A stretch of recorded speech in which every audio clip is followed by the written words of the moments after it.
Hello, movie lovers, and welcome to the show. So, I know that Rossi and I did like a little small tribute to Val Kilmer on our CinemaCon thing at the very end of it, but I just wanted to go into a deep dive into his filmography and give him a proper send off. And what better way to do that than with my friend Midnight himself in the Midnight Cinema, Josh Diggins.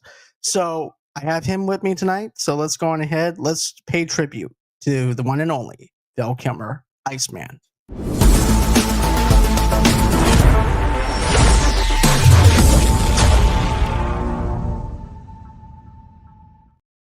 Hey, man.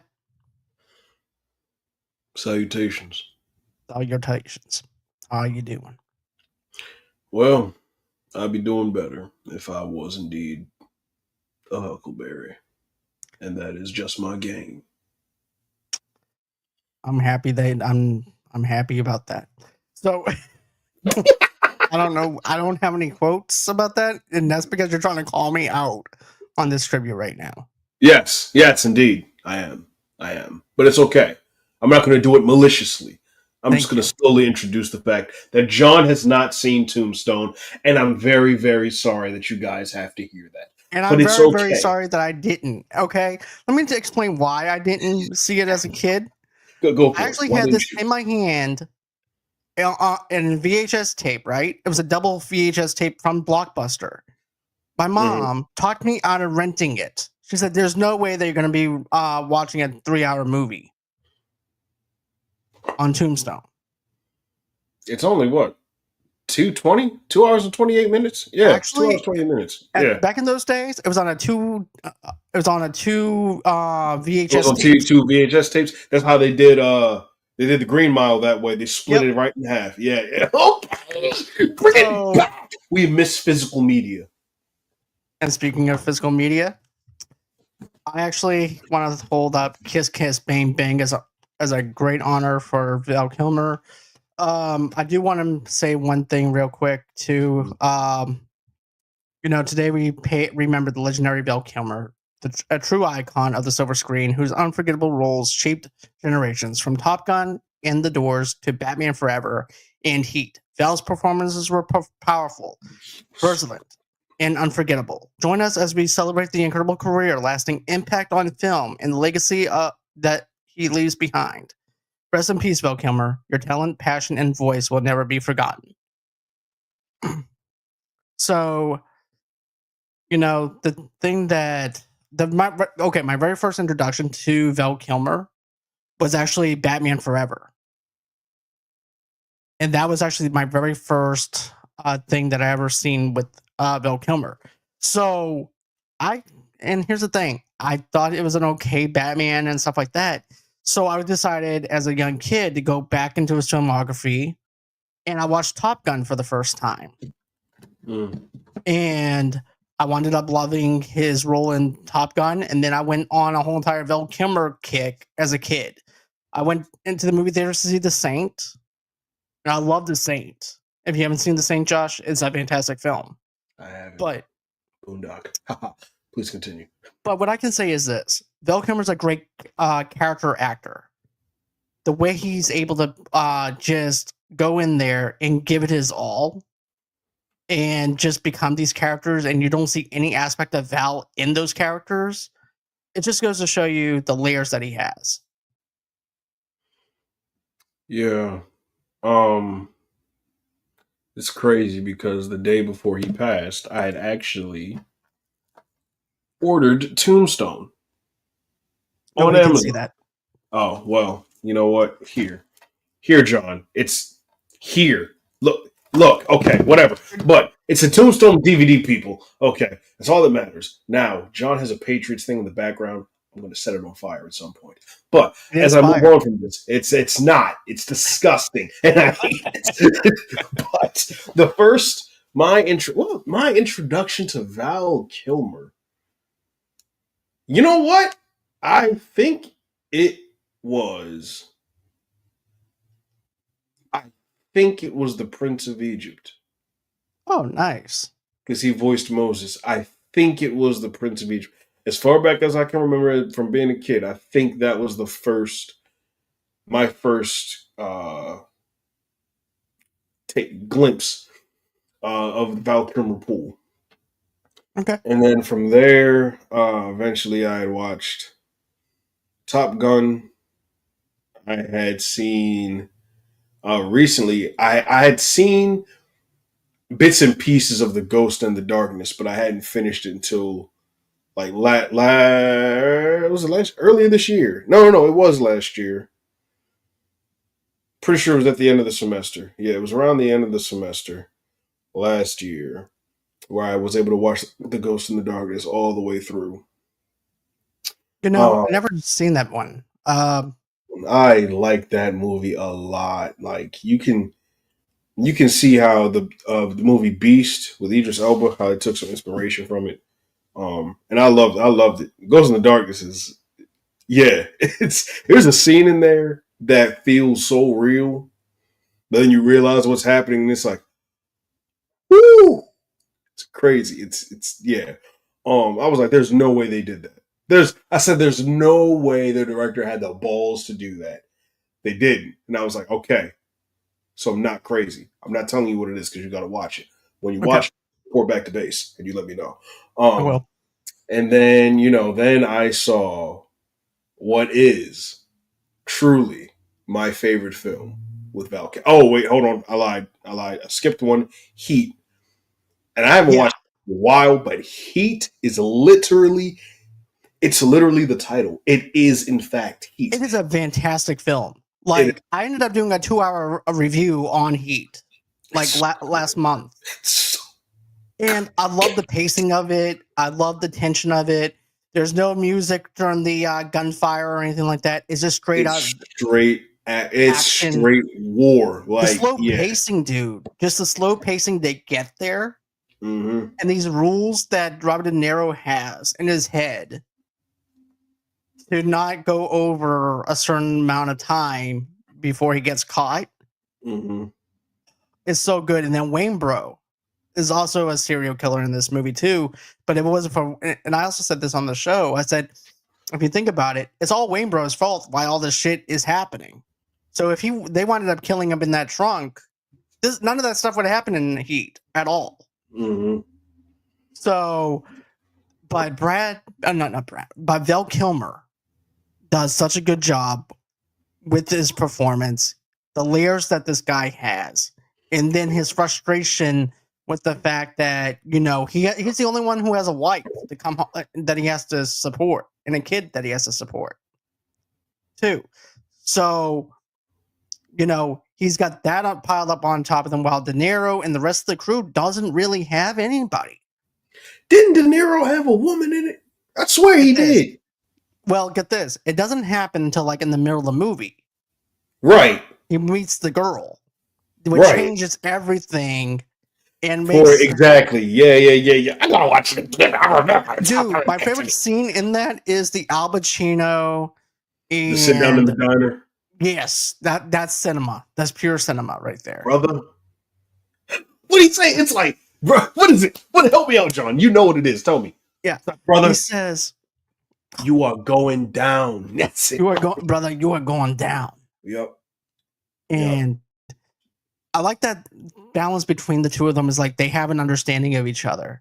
At the end of the day, Al Pacino's still going to go on ahead and arrest him, or he's going to kill him.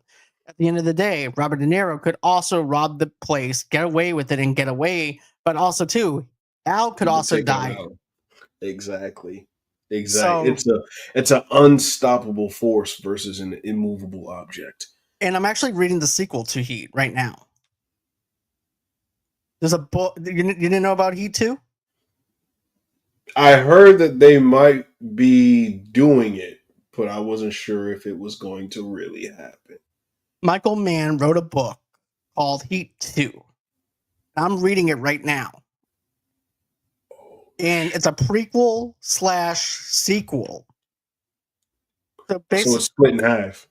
Right. So the first half is like right after all the stuff that happened when Val Kilmer's character escapes.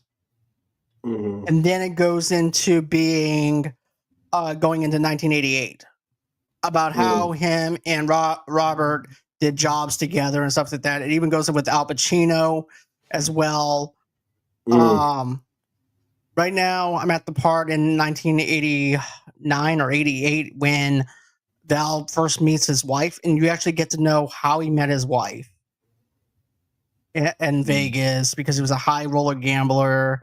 She was also a working woman, if you know what That's I a mean. sequel. That's a sequel. Working woman. A working You know what I'm working saying, though. man. She was a A sex working worker. woman. But yeah, Honora. she was a sex Yes, worker. yes, yes. She was Honora before Honora. Yeah, you Well get done. to get to know him a lot better. It's just that the timing of this just sucks because Al Pacino's up in age now. He's not able to do this. Then you also have Val who passed away. Mm. The only way that I can think of it is you can make the prequel part of the book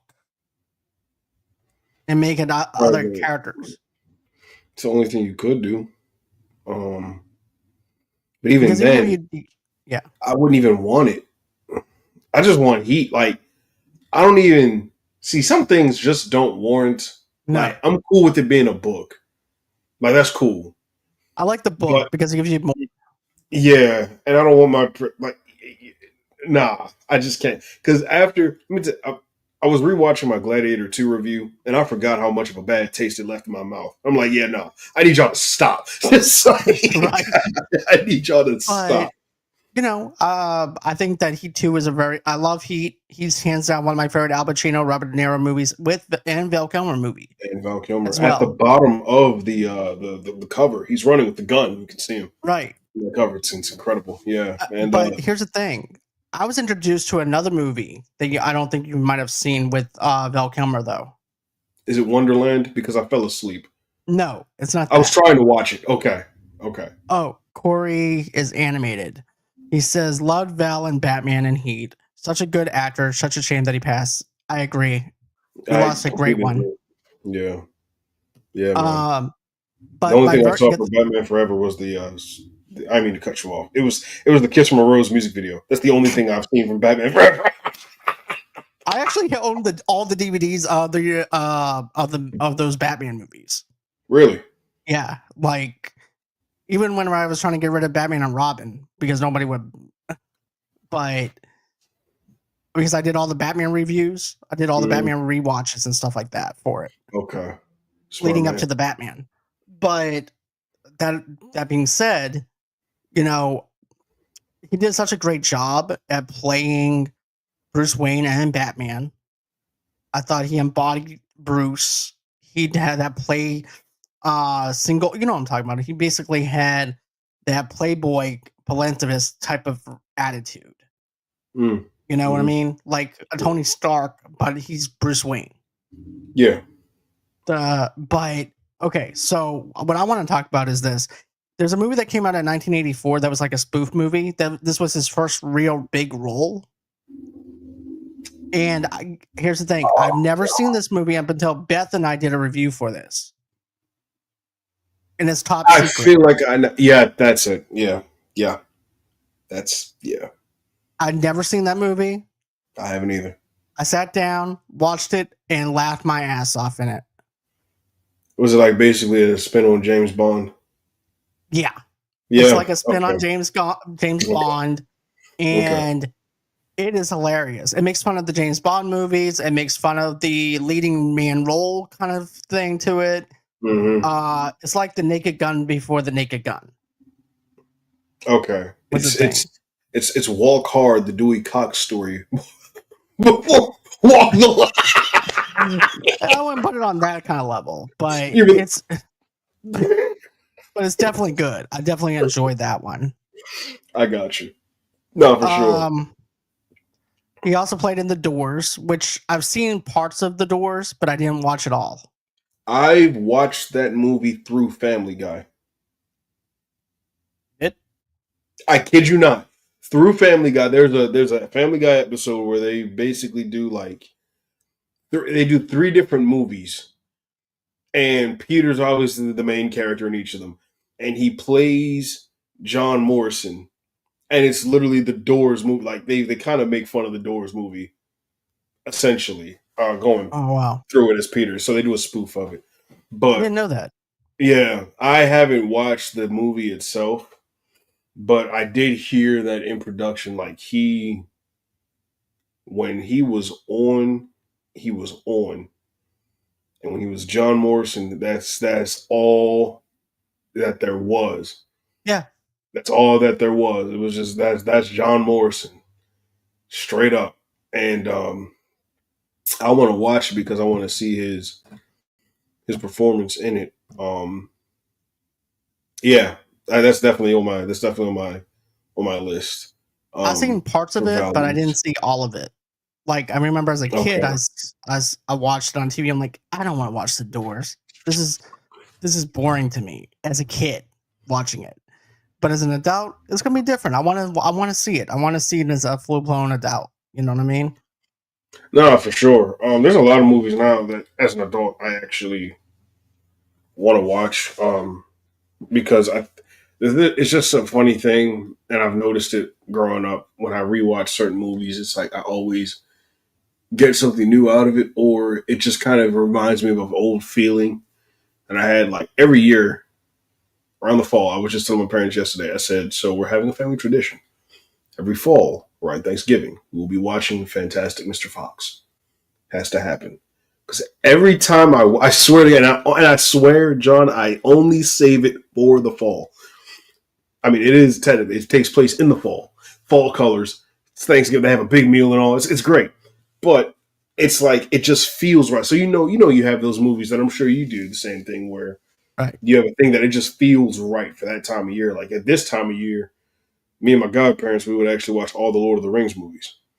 So I That's know such a that great I'm watch. kind of, yeah. So I know that time is coming up where I have to go ahead and be like, all right, let me go ahead and rewatch the first three because we love those movies. But back to Mr. Kilmer. Yeah. Even seeing him in Top Gun Maverick, man, like that. Listen, I took myself to see that, and I saw it. I think I saw it in Dolby, and I think I was sitting at I don't think I was at the end seat, but I was very close to it.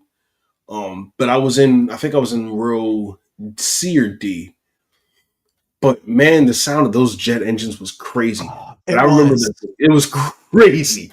But that scene when Iceman walks in, listen, you would have had to call 911 to help me get my jaw off the floor. It was ridiculous. Because I don't think nobody expected it. Nobody was expecting it. And it No, just like, oh,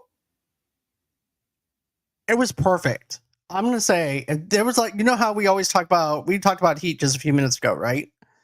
Where some movies yeah, yeah, are supposed to be left alone because it's been yeah. so many years.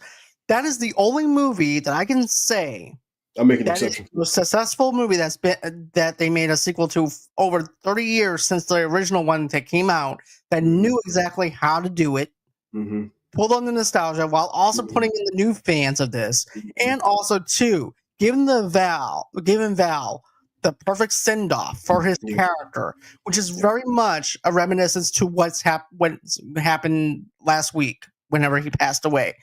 Top Mm-hmm. Gun Maverick, what is hands down the best movie for a send off for Val Kilmer. It was the end of his character. Yeah. It was the end of his character. The end of him for Top Gun, and he got a perfect send off.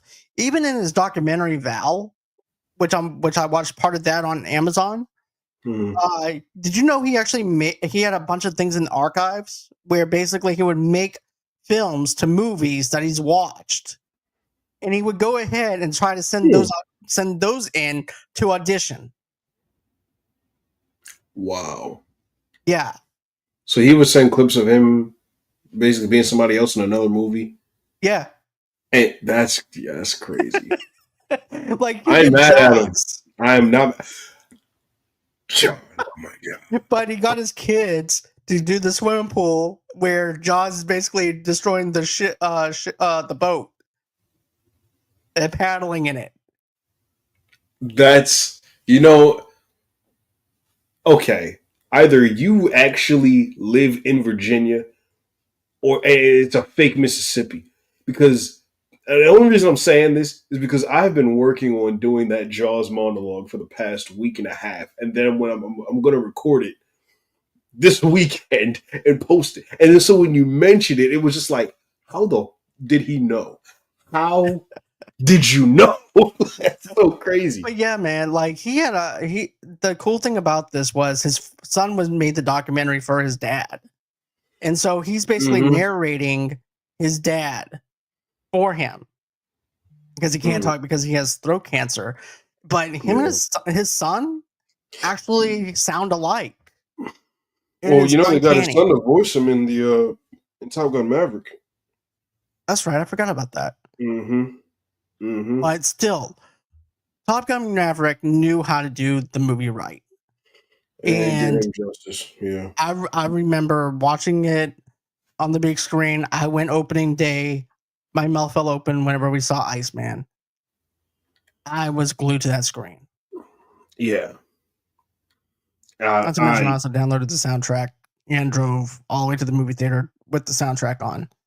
Dog, Lady Gaga's song "Hold My Hand" for that movie. It was on the radio the other day, and I literally took myself back to the moment that I was sitting there watching Tom Cruise and Jennifer Connelly taking off in that plane, and that sun's. Oh my goodness. Movies make you feel, man. Because if I had a pilot's license and I could be like, girl, you coming with me, I'm about to take you for a ride in the sky, I would. And look, man, oh man.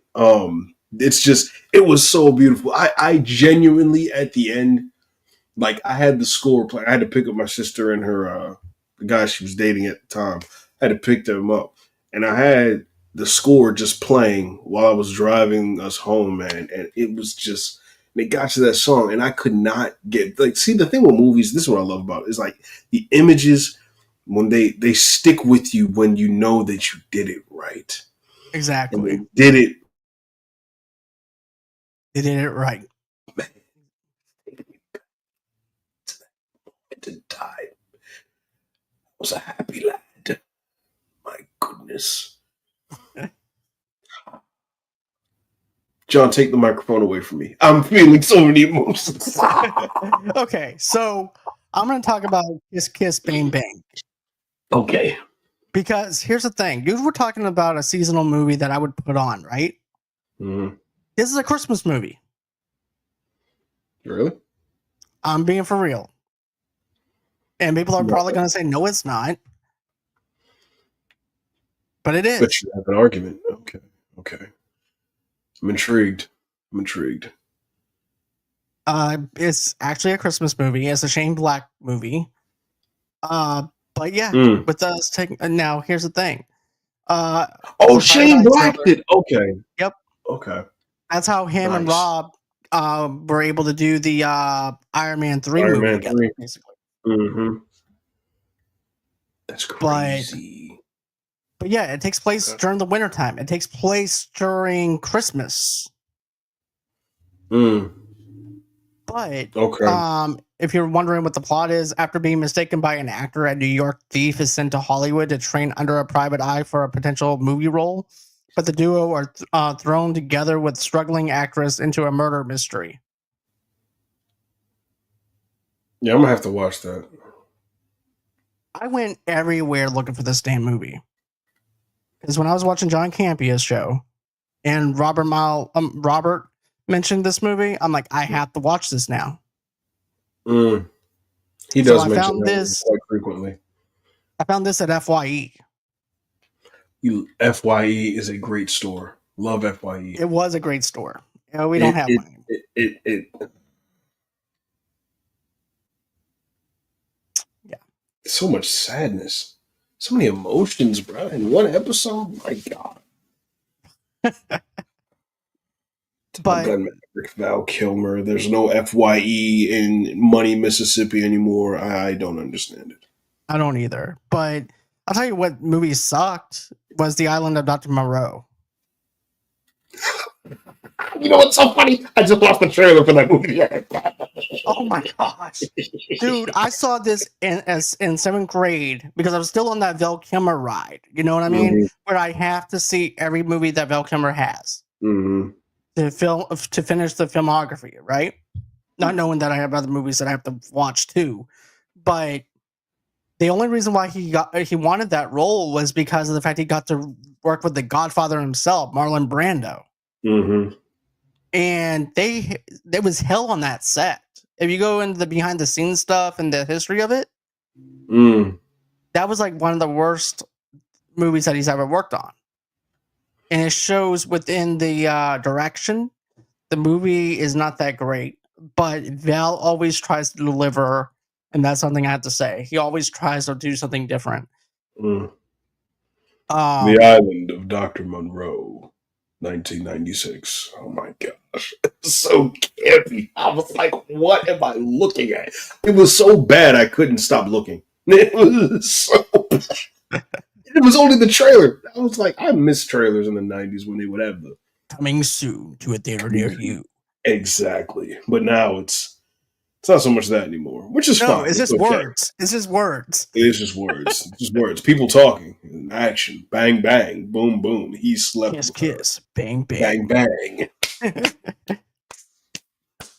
This is midnight and movie lovers unite. This is midnight and movie lovers unite. Watch them as Yes. they talk about movies and And watch them as they pay tribute to the one and only Val Kilmer Val Kilmer. as they talk about kiss, kiss, bang, bang, and watch as they talk about Heat And Tombstone. and Tombstone. 1993. Watch as Josh calls out John for not watching Tombstone. It's a sad, terrible thing. He should watch it. It is a sad and terrible thing So that much he so has not watched it. I have read parts of the script. No, see, the funny thing is because I was looking at the Heat script recently Mhm. because I was actually trying to take some ideas to put to my own script. Not like take ideas, but like I wanted to see how they wrote action sequences, so I could be like, okay, because I have them all plotted out in my head, but I'm like, I need to think of legitimately good movies with like these iconic action scenes and see how they wrote it out. So I pulled up Heat's script and I pulled up the Dark Knight script, and I'm looking Ooh. at both. And I'm trying to And glean. that's actually a good transition on how to do that, man. Because if you look at Heat and you look at that, you can see Christopher Nolan's style within Heat. Mm-hmm. Mm-hmm. And it's crazy how like it just kind of it works. And I'm like, okay, I can see that. I can see how they come together and all. And it's yeah. So And I would even have to say, even Grand Theft Auto 5 played mm, homage to Heat. yes, they did. Big scene, the Yes, hockey they did. mask. Yeah. GTA paved the way. Oh, well, actually, Heat paved the way for GTA 5. GTA 5 was such a good game. I gotta play it again. I love that game. I love it too, but Yeah. let me think what else I want. But yeah, I definitely liked The Saint is also a good one. Did you see that one? I have not. I'm like the only. If I'm being completely honest, there may be one that I've missed. Val Kilmer movies that I've seen: Tombstone, Prince of Egypt, Top Gun Maverick, The Ghost in the Darkness, Heat. Tombstone. I didn't say Tombstone. No. Yeah, I said Tombstone. Oh, okay, Tombstone. I swear I said Tombstone. Okay, well then that's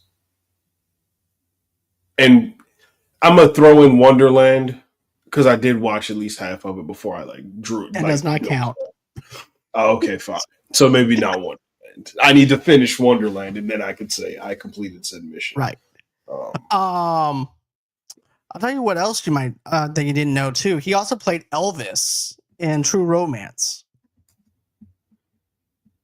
that's the other one that's on my list. I have to watch. It's Yes. good. I actually own it. I love that movie. I love Christian Slater. That movie is really good. Even though you can't really see Val Kilmer, his face is kind of blurred a little bit.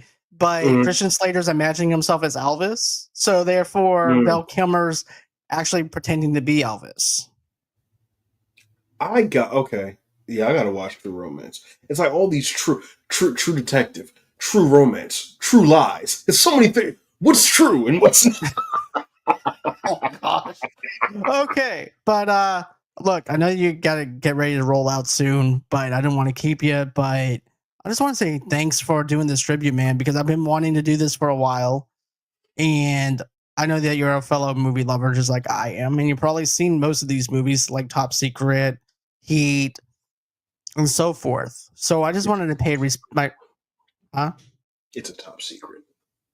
Yeah. It's not Don't so much a top secret. You ratted me out about Tombstone. Okay, that's fair. I'm sorry. Well played, John Boy. Well played. You're welcome. But anyways, do you want to tell anyone about the Midnight Cinema? Oh yeah, guys, you can follow me on my subscribe to my channel at the Midnight Cinema on YouTube. I'm almost at 500 subscribers. 13 more of you will put me at 500. So please come and join the channel. I'm actually working on a few different videos. I'm working on some other skits and scripts and things I got working and doing some open mics down here in Virginia. And I'm trying to get my foot in the door for some theater. So bear with me. I'm very, very busy. And I have my internship at the same time. And I have an exam that I'm studying for. June 5th is when I take it. So pray for me. Getting ready. Got a lot of things going on. But all of your support is appreciated. It's always had to have a good friend like Sir John here. Even though he has the unfortunate he has unfortunately not seen Tombstone, but we are going to review that together at some point in time. Yes, we are. So we're going to plan that out for you guys, and it's going to be great. It's going to be fantastic. And I'm telling you right now, it would be probably one of the greatest reviews on YouTube of all time. I'm already predicting 22 million views. I'm saying it right now, 22 million. Make it possible. If you don't, we're bringing the heat. And brother, if you don't do it, you are going down. I'm just putting that out there. You got a great ass. That was in that movie, wasn't it? Too? Yep. She's got a great ass. Yeah. And you're so far up it. My other favorite line that he says, though, too, there's also another line that he does when he's pissed off at his wife because he found out that she was cheating on him. Remember that? It's been some time. I haven't watched Heat since I was like, I think since I was in middle school. I think that was the last time I saw it. Middle school or early high school, but it's been a while. I've only seen it the one time, but I remember loving it. And I'd never stopped talking about it. That's how much, like, even though still I haven't seen it since then, I've always loved that movie. Like, me too. You know, I hope they actually put it on 4K. They should have it on 4K. Is it not on 4K yet? I don't know. I'll look into that. Yeah. But shut up, Ralph, is actually my other favorite line that he says. Al Pacino's so unnecessarily aggressive all the time. Like there's a reason behind that, though. He was supposed to be this coked out cop. No, that makes sense. So, but they got rid of the cocaine aspect of it, and that's why he's kind of like that. So he kind of pulls on those layers a little bit. Shut up, Ralph. So he's kind of like he's an odd guy. Yeah. But anyways, but this is what I want to mention real quick. I will be doing a review on a LA crime thriller for the Holly Shorts Film Festival. And I'm also going to be directing. I'm also going to be interviewing the director for it. I'll have Eric Nazarian on the 24th of April. And his crime thriller is called Die Like a Man. So I can't wait to be able to watch that, review that. And yeah, that's what I have going on as far as that goes. Don't forget, we also have our Daredevil Born Again reviews on Thursday nights at 8:30 Central Time, 9:30 Eastern Time with Don Tucker, and also Christopher Minori and Rashad. So yep, that's everything that's going on over here at Movie Lovers Tonight. Everyone have a great, safe day, and I hope that you guys enjoy this tribute. And rest in peace, Val Kilmer. Truly, a great one. I love you.